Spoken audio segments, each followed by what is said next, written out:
Well, I was stationed all over, to tell you the truth.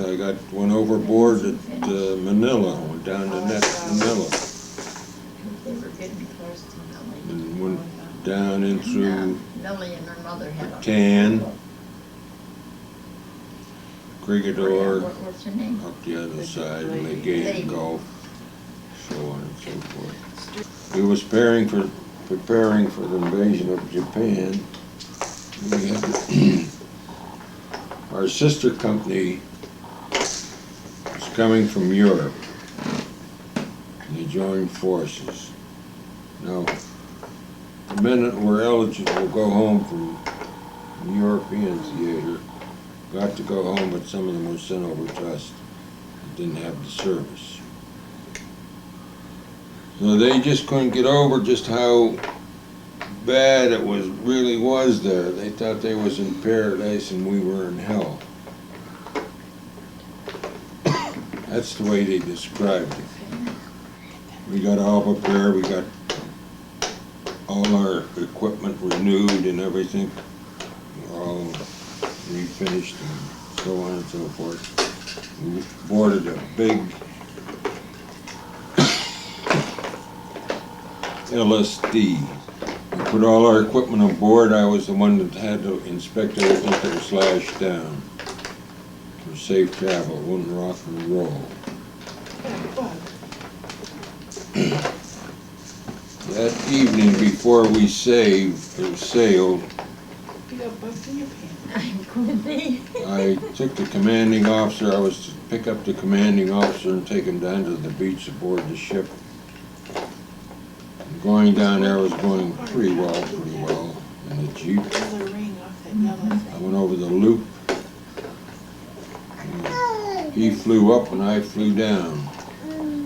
He says, "Tell him I didn't know you could drive a Jeep like that." I said, "Well, I didn't see the boat there, that's all. I'm sorry, sir." And we got on board and set sail, and it was all shaking in our liver because we didn't know what we was to expect in Japan going ashore. Because the main thing was that we was to build a pipeline from the ship. We was there to build a pipeline from ship to shore. That is to take when the fuel ship come up, we was to put the pipe in and flow it right into the shore instead of them dropping 50-gallon barrel drums over. So that's, and you never seen a happier group of fellas when the word come over the air that the war in Japan was over. You seen fellas kneel on the deck and say their prayers because, as I say, when we hit the shores of Japan, what we was getting into. Our camp was a large military air base in the Japanese. We were put there to clean up the hangars and clean up the junk and everything. Our equipment was so much better. One thing come about the other, that they had a battalion tank, or a platoon tank, whatever you call it, where you put the men in and you drove in on the wheels. It was standing in our way, and they thought, well, get this thing. They couldn't move it. So I was given the detail to see what I could do about getting it started, which I did. I hit it right off. And it started, and everybody thought it was great. They start running around. We start running around the airport airstrip in the tank. So we got sacked. Well, anyway, in coming, all the Liberty ships were coming in loaded with lumber and material, and so on. I happened to be standing by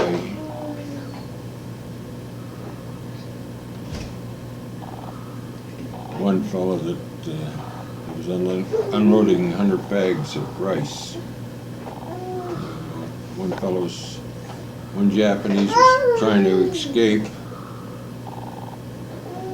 and first word I got down was, shoot him, shoot him. And I says, I don't want to shoot him. I says, I'll go after him instead of shooting him and knock him over, which we did, and that's it. No mess, no fuss.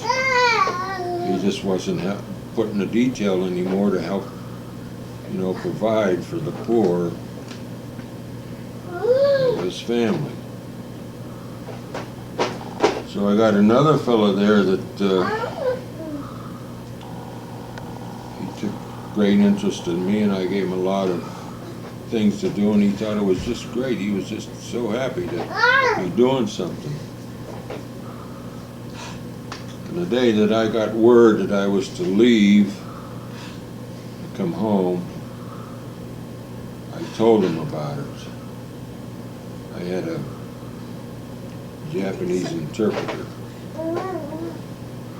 So I told the interpreter to tell him that I had to go home. And he was kind of sad, but yet he was kind of glad in one way to everything. And he says, Sergeant. I says, yes. He says, me give you my wife. I says, I don't want your wife. He says, yeah, I want to give you my wife. He says, when you go home, you go on board ship. I says, yes. He says, but when you through with her, just throw her over. Your grandpa meet Grandma. When I got ice skates for Christmas, darn those ice skates, What year was that? back in 1930,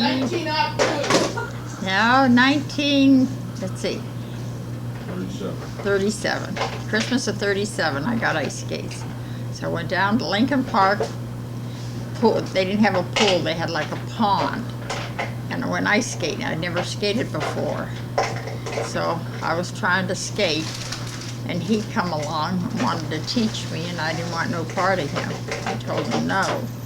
He called me a big snob. So I paid no attention to him. So the following weekend I went back down there, and he was there. He had a Model A Ford. And I asked him, would he take me home, because Guy Lombardo was coming on, because that's the only entertainment we had in them days, on the radio on a Sunday afternoon. And he said no. I said, well, you go too. So I paid no more attention to him. So he asked me if he could come and visit me. And I says, well, that's up to you. So lo and behold, he comes on a bicycle to see me. Our roads weren't paved in them days. And just as he came up the road, I got on a motorcycle with another guy and took off. So he said he was never going to come and see me again. The next night he came back. And from then on, we saw each other. And how long have you been married now? 58 years. 58 years. And what's your wedding day? June 14th, 1941. Is it 41? Is that right? Yeah. I was born in Transylvania. What is that now? It's part of Romania. Do you have any Dracula in you? It could be. There were Dracula there. Grandpa, my dad, said there was a Count Dracula. It's true, the story. And what was your dad's name? George. My mother's name was Catherine. And their last name was? Berendt. My mother's name was Kish. My mother's name was Margaret Reese. My father's name was Michael Varley. No, I don't remember. I just know my dad telling me we came over on the ship named Montclair.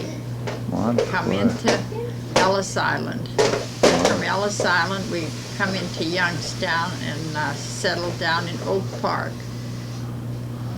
Okay, so you think it was love at first sight when you saw Grandpa? No, before I met him, I used to go dancing a lot. They call it stag dancing. A bunch of girls always go dancing. So we went to the New Elms, and he went with me. And so the band started up, and I stood there, and I didn't know where he was, so I was asked to dance. So I went ahead and danced, and he was standing up in the balcony watching me. Mad as heck. Oh, was he mad. But he got over it. Well, she was my date, and I couldn't stand for another person. I take a person, them days take a date to the dance, you dance. Of course, I couldn't dance. I had a teacher dance. He had never danced.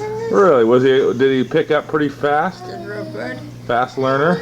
We come in second in a waltz contest. You did? Mm-hmm. Where did you learn to dance? I guess practically since I was little. That's with the way they did. Our nationality did a lot of dancing. Part of that story is she coming through Alisado with her family, with her mother and father. Her mother had to strip down, so her mother held her in front of her. She was so ashamed. My mother was 9 months pregnant when we come over. 9 months pregnant. She had my brother, well, practically 9. She had him right after 1st of February here. Huh. But my dad was good. We didn't have to come in steerage. My dad got a cabin.